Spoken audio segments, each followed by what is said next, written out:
حقیقت کے نہایت قریب وزیر اعظم پاکستان عمران خان کا سٹانس تھا، اور اس سٹانس کو اس انٹرویو میں دیے ہوئے ان جملوں کو پوری دنیا نے جس طرح ہائی لائٹ کیا ہے، میرے پاس تو ان ویب سائٹس اور نیوز ایجنسیز کے نام تک مجھے یاد ہیں،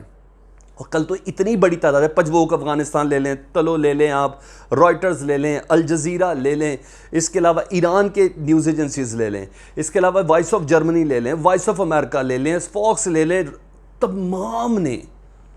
فرنٹ پیج پر یا ویب سائٹ کے فرنٹ پیج پہ ٹاپ آف سب سے ٹاپ پہ انہیں وزیر اعظم پاکستان عمران خان کی یہ سٹیٹمنٹ رکھی تھی۔ اب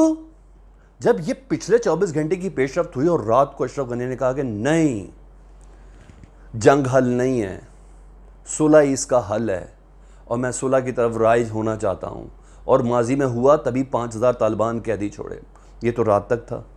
کہ صرف صلح کی ٹیبل پہ آ جائیں۔ آج جب انہوں نے براہ راست طالبان سے خطاب کیا نا، تو اس خطاب کے کچھ مندرجات سن لیں۔ انہوں نے کہا طالبان پلیز امن ہی حل ہے، غیر ملکی طاقتوں کے ہاتھ میں نہ کھیلیں۔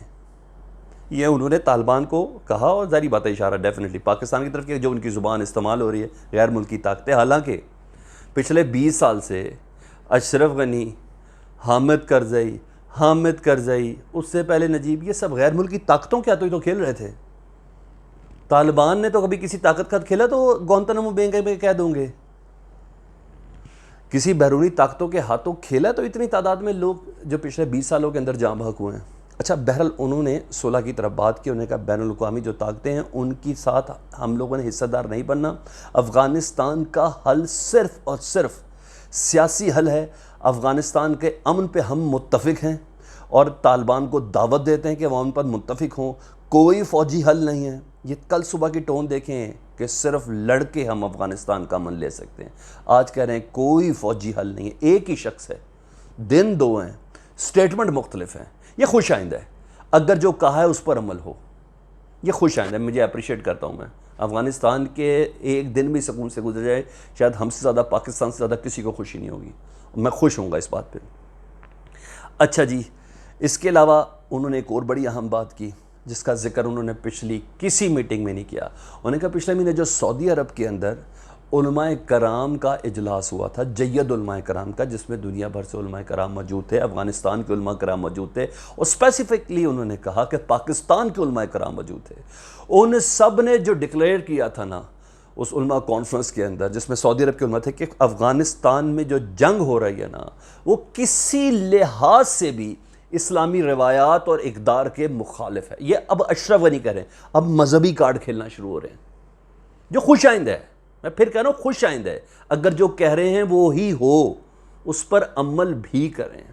تو سعودی عرب کی دہائی اور علماء کی دہائی بھی انہوں نے طالبان کو آج صبح دی ہے۔ اس کے علاوہ جی دو چیزیں اہم تھیں جو میں نے آپ کو بتانی تھی۔ کہ کپیسا صوبہ نجران، افغان کپیسا صوبہ ہے، اس کا ہے نجراب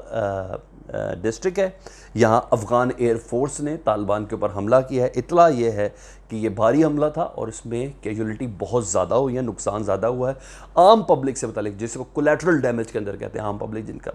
نہ طالبان نہ افغان فورسز سے کوئی تعلق، صرف اپنا کھانا پینا اور سونا اور اپنے کام سے ان کا تعلق ہے، ان کا بھی نقصان ہوا، اور فوٹیجز جاری ہوئی ہیں جس میں ہیلی کاپٹر ایئر سٹرائک کر رہے ہیں اس کپیسا صوبہ کے اندر۔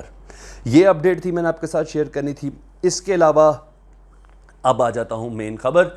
جس کی بنا پر میں نے کہا میں ویڈیو بنا لوں۔ وہ ویڈیو یہ ہے کہ نئی چیز، ٹینکس، اسلحہ، فوجی، روس نے اب اپنا Su-25 رشین ایئر کرافٹ پہنچا دیے ہیں تاجکستان میں۔ کس جگہ سے پہنچائے ہیں؟ رشین ملٹری بیس ہے کرغزستان میں، ادھر سے جہاز اڑ کے تاجکستان کی ایئر بیس پر پہنچ چکے ہیں۔ اور اب تک جو بتایا جا رہا ہے کہ یہ صرف ایک ٹرائلیٹرل ایکسرسائز ہے 3 ملکوں کی، لیکن یہ بالکل ایسے نہیں ہے۔ یہ ایکسرسائز تو ہے 5 سے 10 اگست کو، اتنا پہلے، اور ٹینک بھی آج سے 10 دن پہلے، اور اسلحہ آج سے 8 دن پہلے، یہ اس طرح نہیں ہوتا۔ اور اس میں یہ ٹرائلیٹرل ایکسرسائز میں تینوں ممالک کے فوجی ہیں، جس میں روس اور تاجک اور ازبک فوجی اس کے اندر شامل ہو گئے، اور جتنے بھی ذرائع ہیں، اسپیشلی سپوتنک، رشیا کا خود سرکاری میڈیا ہے، اور رشین ملٹری سورس کہہ رہے ہیں کہ طالبان کے بڑھتے ہوئے افغانستان میں اثر و رسوخ اور تیزی سے قبضہ کرنے والے علاقوں کے بعد امید کی جا رہی ہے ریفیوجیز اور دہشت گردوں کی شکل میں لوگ سینٹرل ایشیائی ممالک کے اندر جائیں گے۔ ان کی روک تھام کے لیے روس کا یہ فرض ہے کہ وسطی ایشیائی ریاستوں کے اندر جہاں جہاں اس کی ایئر بیس ہے، جہاں جہاں اس کے فوجی اڈے ہیں، ان کو عمل میں لا کے اس علاقے کو محفوظ بنایا جا سکے۔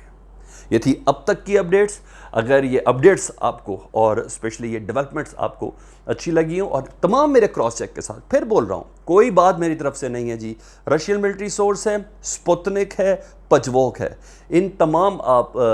نیوز ایجنسیز کو آپ کراس چیک کر لیں، اور اگر پسند آئی ہو تو پلیز اس ویڈیو کو شیئر ضرور کیجیے گا، اور اپنا بہت زیادہ خیال رکھیے، کامنٹس میں مجھے ضرور آگاہ کیجیے گا۔ اللہم صلی علی محمد و علی محمد۔